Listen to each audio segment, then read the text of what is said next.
السلام علیکم. تمه ده چې تاسو به روغ جوړ او صحتمنده وئ. د لومړي ټولګي لومړی درس ته پخیر راغلی. لومړی درس د لیټس ګو له اوله کتاب څخه کوو. دا چې له دغه وړاندې یو کتاب لري هغه سټارټر دی. د هغې درسونه به انشاءالله تاسو ته په لنډ ډول زه توضیح کړم.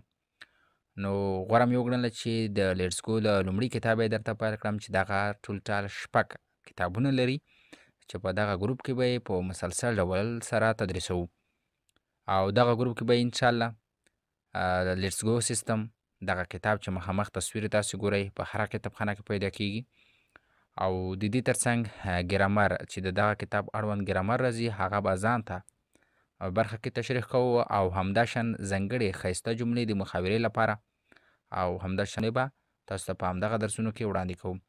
نو راسره مل شئ انشاءالله چې هغه څه چې ستاسو غوښتنه ده ستاسو د غوښتنو مطابق به عمل ترسره کوو.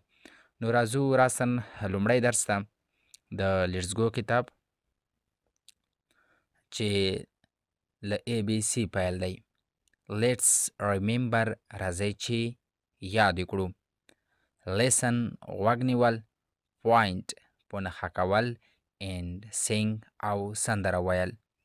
دغه ای بی سی حروف دي په انګلیسي کې د نورو ژبو په شانتې الفبا حروف لرو چې د لوستلو له مخې غټ او کوچني یو ډول لوستل کیږي، خو د لیکنو له مخې انګلیسي حروف پر دوه ډوله دي. یو په غټو حروفو لیکل کیږي او بل په کوچني حروفو باندې. تاسو دغه مخامخ تصویر کې وګورئ چې دغه چپ اړخ کې غټ توری لیکل شوی دی. دا په غټو توري معنا لري او د کیڼ اړخ کې چې دوه سر په سر لیکل شوي دي دا د کوچني توري معنا لري. تاسو به ای بی سی لومړی درس کې یاد کړئ. په راتلونکي درسو کې به زه تاسو ته د هر یوه توري یعنې ای په پښتو کې کومې معناوې لري، بی په پښتو کې کومې معناوې لري، داسې تر اخره تر زی پورې به ټول حروف درته پښتو کې استعمال وښیم. نو نن راځو یوازې تکراروو. ما پسې وروسته تکرار کړئ. ای A B B C څلورم D E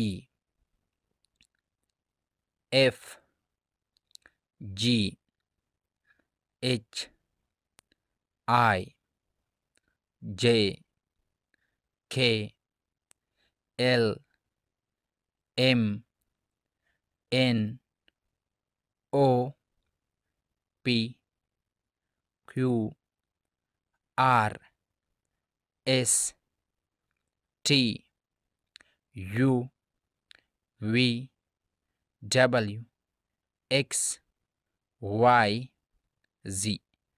نو تاسو دغه حروف یاد کړئ در سره.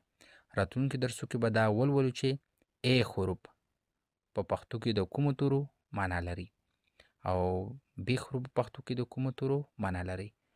نور درته ښې شیبې ښه وخت